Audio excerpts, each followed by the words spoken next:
વાલા મિત્રો, જુઠ્ઠા શિક્ષણથી બચવા માટે આપણે ઈશ્વરના વચનને જાણવાની અને તેનો અભ્યાસ કરવાની જરૂર છે.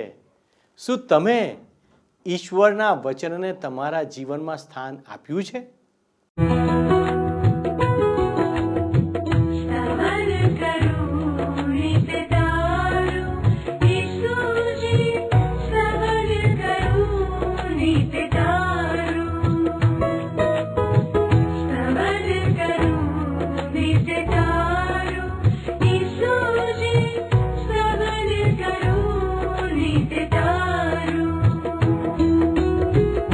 आज सवारे साध सुनी तो महिमा करूं प्रभु तारो, महिमा करूं प्रभु तारो, स्तवन करूं नित्य तारो.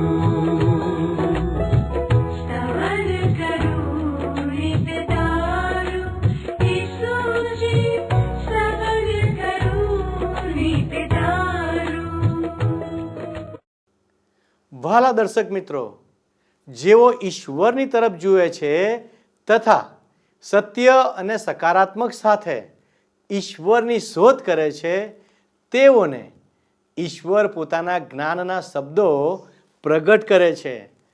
ઈશ્વરના મનગમતા માણસ તરીકે દાઉદ રાજા પોતાનો અનુભવ ગીતશાસ્ત્ર 145 તેની 18 થી 20 કલમમાં વ્યક્ત કરતા જણાવે છે. જેવો ઈશ્વરને વિનંતી કરે છે, જેવો ખરા ભાવથી તેમને વિનંતી કરે છે, તે સર્વની પાસે યહોવા છે, એટલે કે ઈશ્વર છે. તેમના ભક્તોની ઈચ્છા તેઓ તૃપ્ત કરશે. તે તેઓનો પોકાર પણ સાંભળશે અને તેઓને તારશે.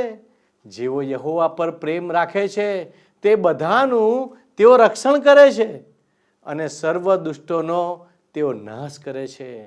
પણ મિત્રો, ઘણીવાર આપણે કોઈ સારા સજ્જન વ્યક્તિ કે ઈશ્વર ભક્તને દુઃખી થતા જોઈએ છીએ. આ સંદર્ભમાં આપણે શું કહીએ છીએ? સંત પાઉલ આપણને તેમના જીવનના સંઘર્ષો વિશે જણાવવા માંગે છે, જેથી આપણે દુઃખોની મધ્યે પણ ઈશ્વરના પ્રેમને સમજી શકીએ. વહાલા મિત્રો, શૈતાન આજે વિશ્વાસીઓ પર હુમલો કરે છે. તેમના સંજોગો વિશે ઈશ્વર સંબંધી પ્રશ્ન કરીને તેઓને નિરાશ કરે છે.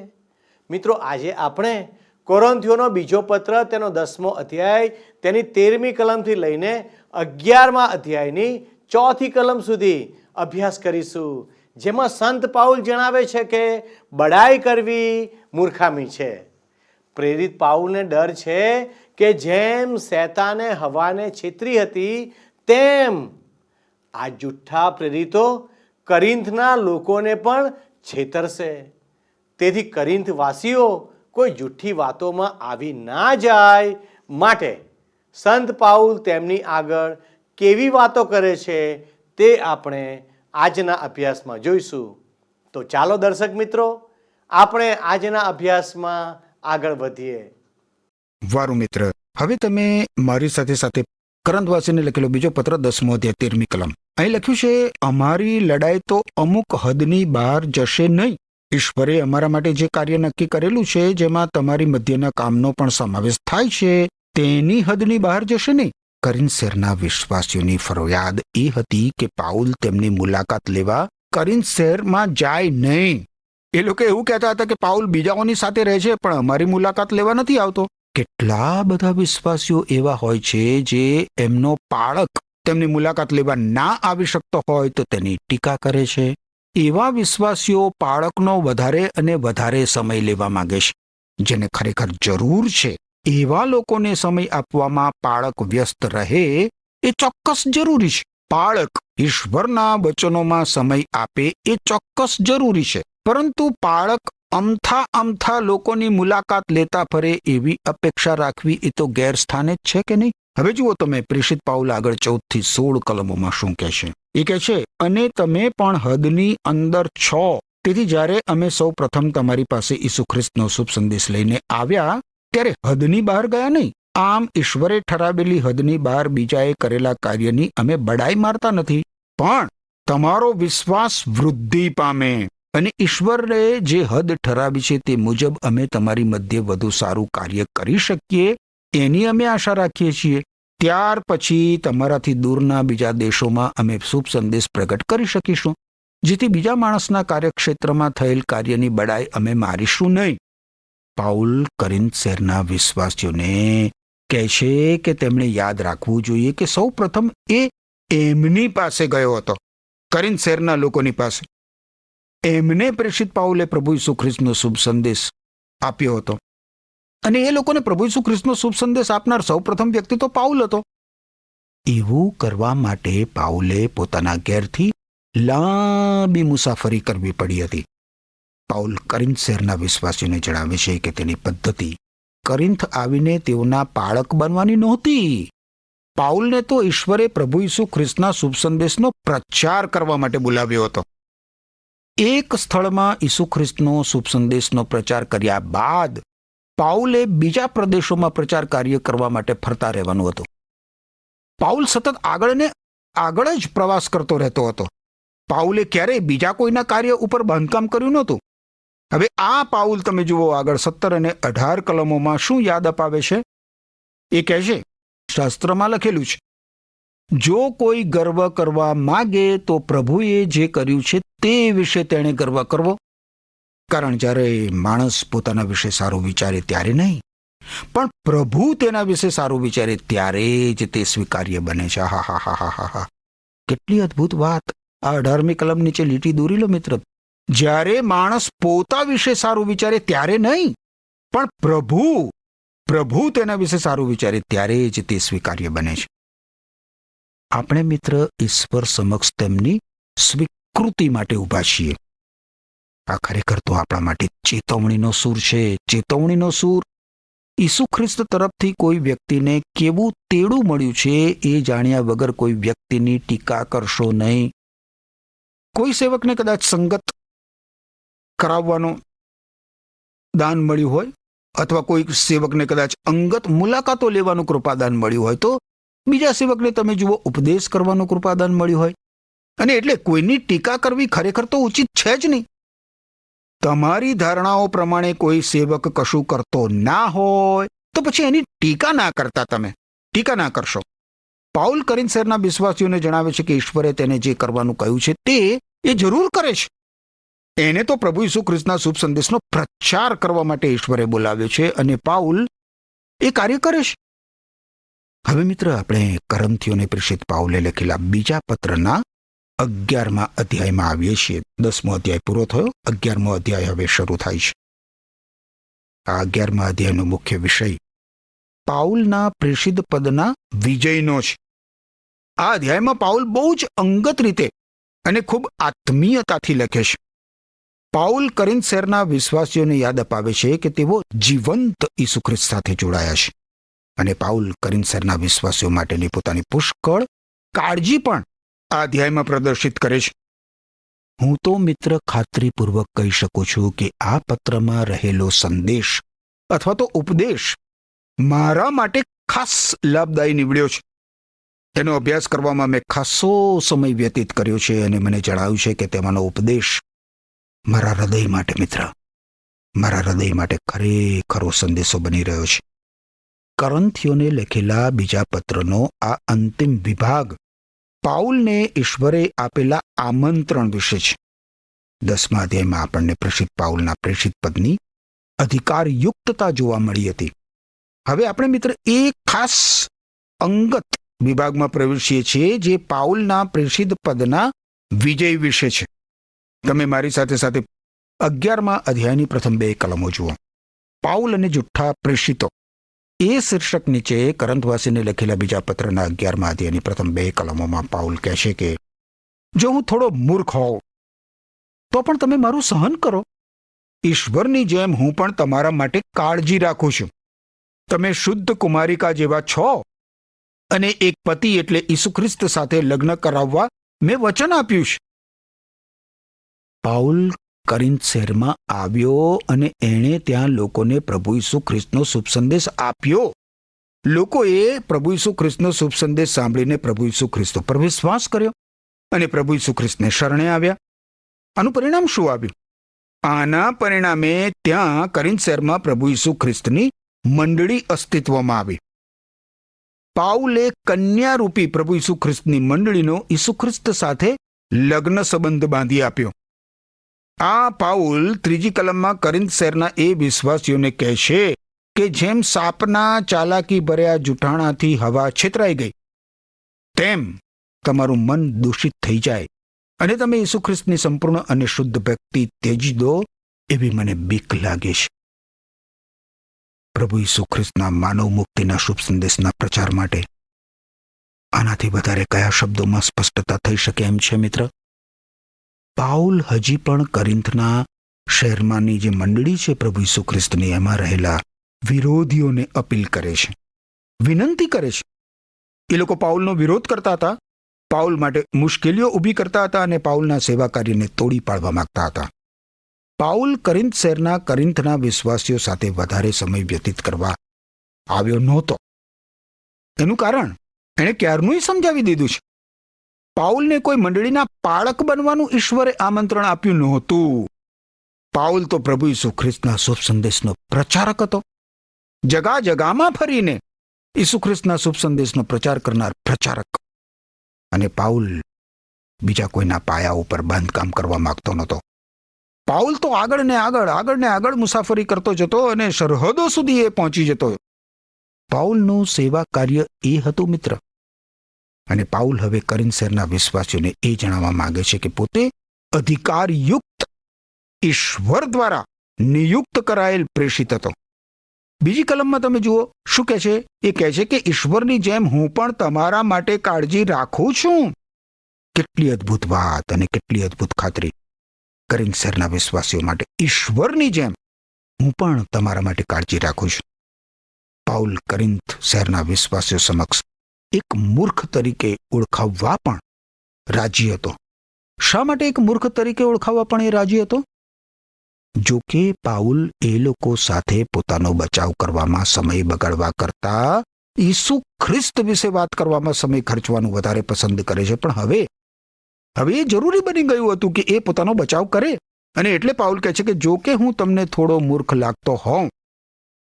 પાઉલ આ અધ્યાયમાં અવારનવાર આ વાત દોહરાવે છે. પહેલી કલમમાં કહે છે કે જો કે હું થોડો મૂર્ખ હોઉં તો પણ તમે મારું સહન કરો. ઈશ્વરની જેમ હું પણ તમારા માટે કાળજી રાખું છું.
मुझनो तू तारणहार, दुनियानो तू रचनार, मुझनो तू तारणहार. शरणे तारा आबू हूँ, करजे मारो स्वीकार, करजे मारो स्वीकार. दुनियानो तू रचना, मुझनो तू तारणहार.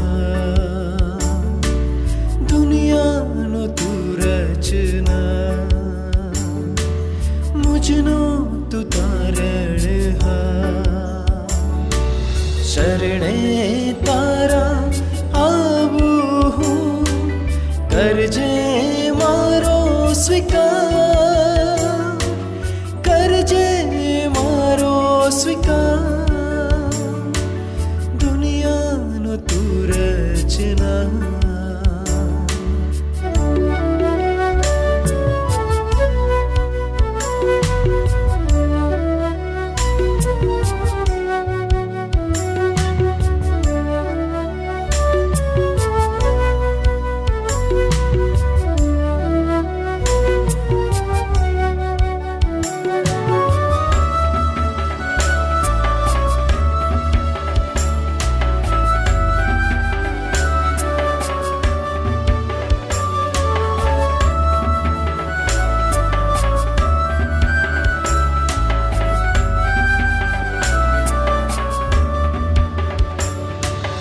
નિર્બળ હું છું તારા વિના, ખાલી દિલ છે તારા વિના.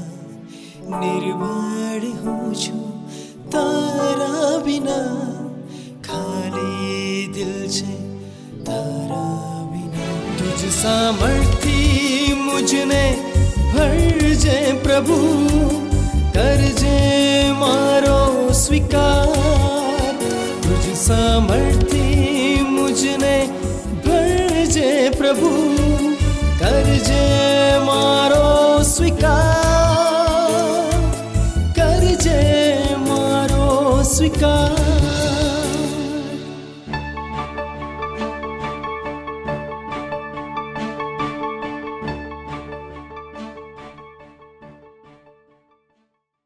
સોળમી કલમમાં એ શું કહે છે?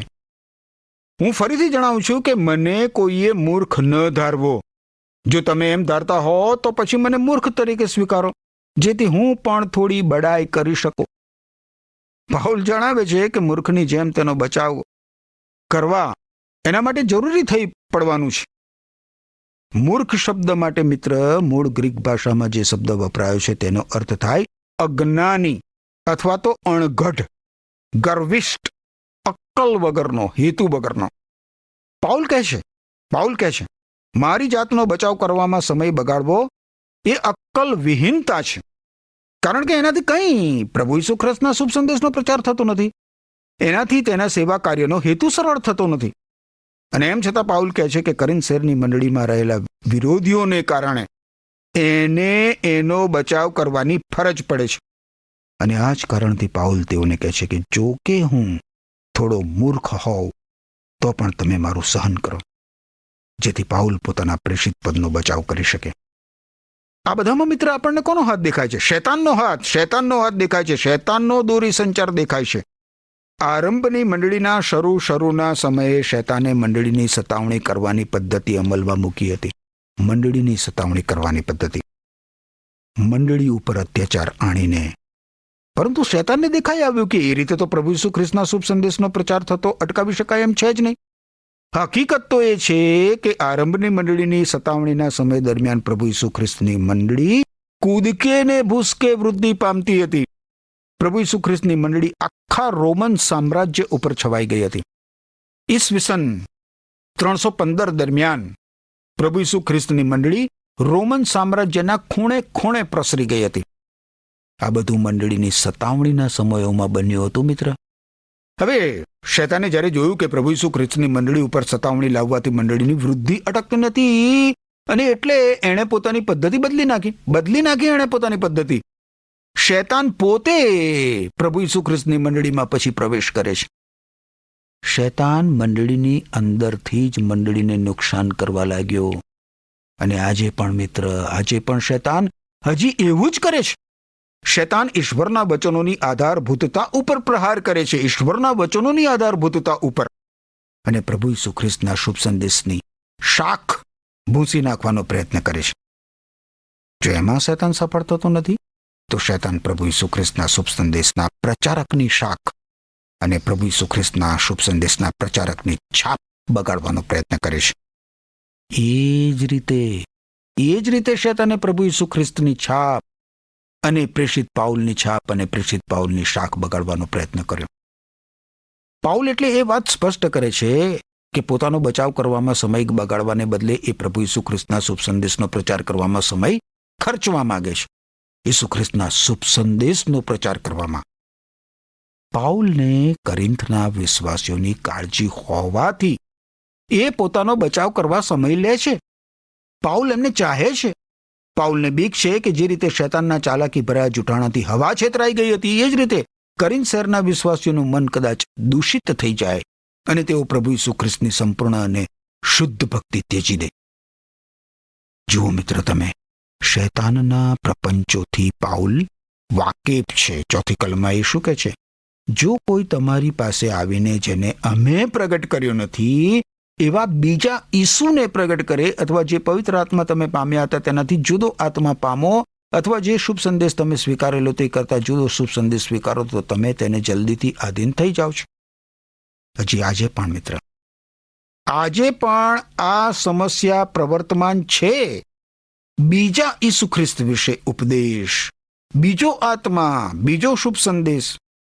આ સમસ્યા હજી આજે પણ ટળી ગઈ નથી. કેટલાક સમય અગાઉ અંગ્રેજી ભાષામાં એક કેસેટ બહાર પડી હતી જેનું નામ હતું ઈસુ ખ્રિસ્ત એક સર્વોચ્ચ કલાકાર. એ કેસેટમાં ઈસુ ખ્રિસ્તના દેવત્વનો નકાર કરવામાં આવ્યો હતો અને એમાં એવા ઈસુ ખ્રિસ્તની વાત કરવામાં આવી હતી જેણે ક્યારેય અસ્તિત્વ ધરાવ્યું નથી. ઈસુ ખ્રિસ્તને એક અભિનેતા તરીકે એમાં રજૂ કરવામાં આવ્યા છે. એવા ઈસુ ખ્રિસ્ત ક્યારેય થઈ ગયા નથી. અરે, બાઇબલના ઈસુ ખ્રિસ્ત તો તદ્દન જુદા જ છે મિત્ર. ઈસુ ખ્રિસ્તના દેવત્વમાં, ઈસુ ખ્રિસ્તના કુંવારીના ઉદરે જન્મમાં, ઈસુ ખ્રિસ્તના ચમત્કારોમાં નહીં માનનારા લોકોના ઈસુ ખ્રિસ્ત કોઈ જુદા જ ઈસુ ખ્રિસ્ત છે. યાદ રાખો મિત્ર, બાઇબલ પ્રમાણે ઈસુ ખ્રિસ્ત કુંવારીને ઉદરે જન્મ્યા. ઈસુ ખ્રિસ્ત ઈશ્વરના પુત્ર છે. ઈસુ ખ્રિસ્તે માનવીના પાપનો દંડ ભરપાઈ કરવા માટે ક્રૂસ ઉપર પોતાનું બલિદાન અર્પી દીધું. ઈસુ ખ્રિસ્ત મરણમાંથી ત્રીજે દિવસે સજીવન થયા. પાપ, મરણ અને શૈતાન ઉપર વિજય પ્રાપ્ત કરીને ઈસુ ખ્રિસ્ત ઈશ્વર છે, સત્ય, સનાતન, જીવંત, પવિત્ર, એકમાત્ર ઈશ્વર, સર્જનહાર ઈશ્વર. આ બધા સત્યો વગરના ઈસુ ખ્રિસ્તની રજૂઆત કરવામાં આવતી હોય તો એ કોઈક બીજા જ ઈસુ ખ્રિસ્ત છે, બાઇબલમાંના ઈસુ ખ્રિસ્ત નહીં.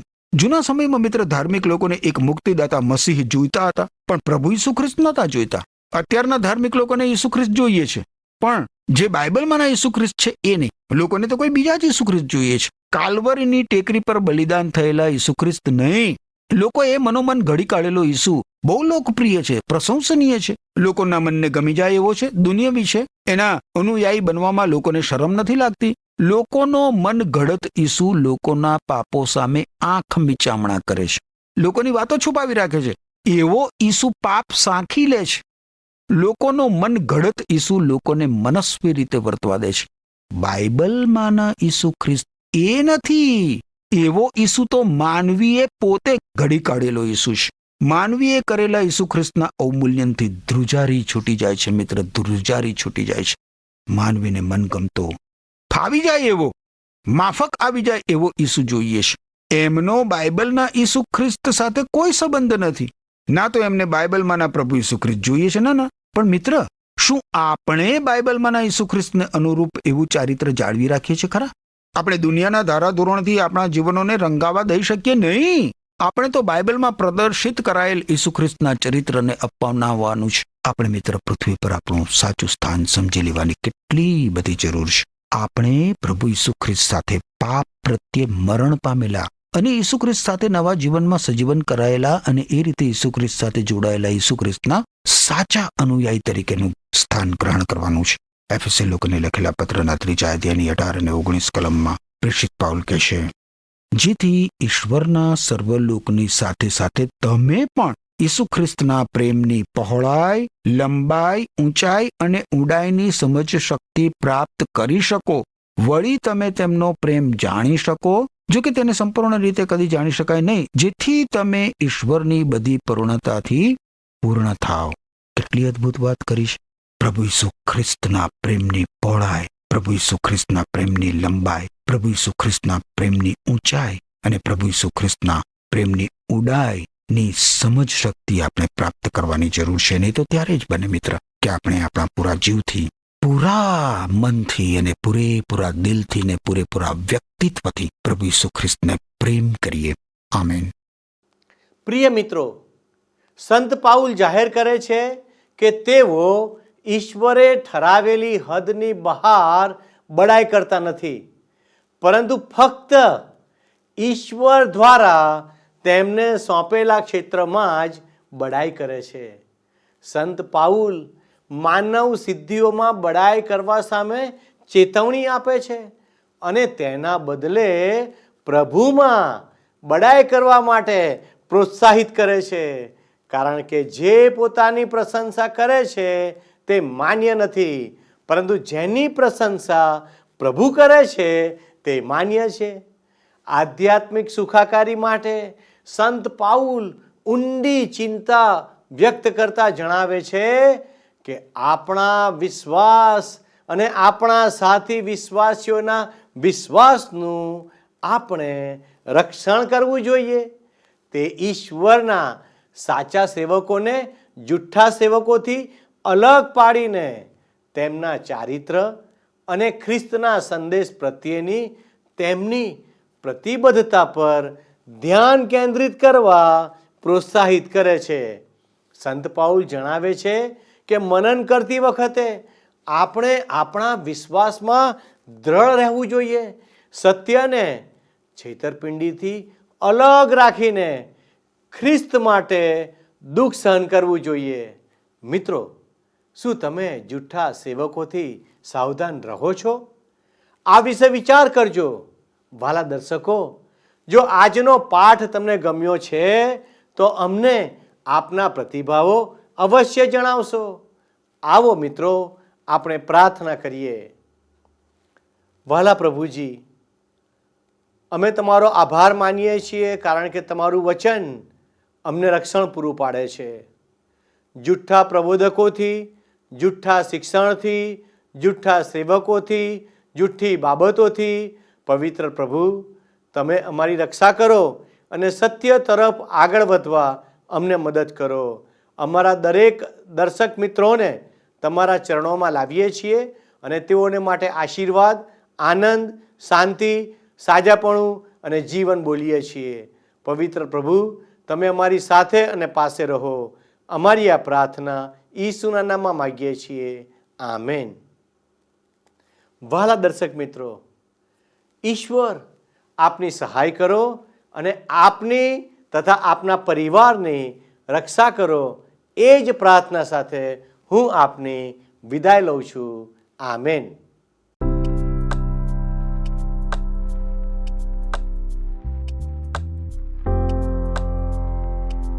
મિત્રો, ગત પ્રશ્નોનો જવાબ છે આત્મિક.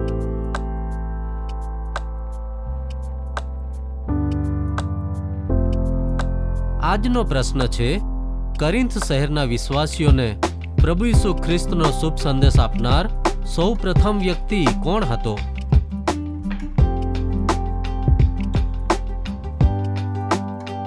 જવાબ આપેલ સ્ક્રીન પર દર્શાવેલ વોટ્સએપ નંબર પર આપવાનો રહેશે. કાર્યક્રમ દરમિયાન પૂછેલા પ્રશ્નોનો સાચો જવાબ આપનાર વિજેતાઓના નામ દર મહિનાના પ્રથમ સોમવારે જાહેર કરવામાં આવશે.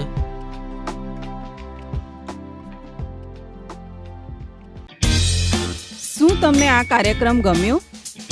અત્યારે જ અમને મિસ કોલ કરો.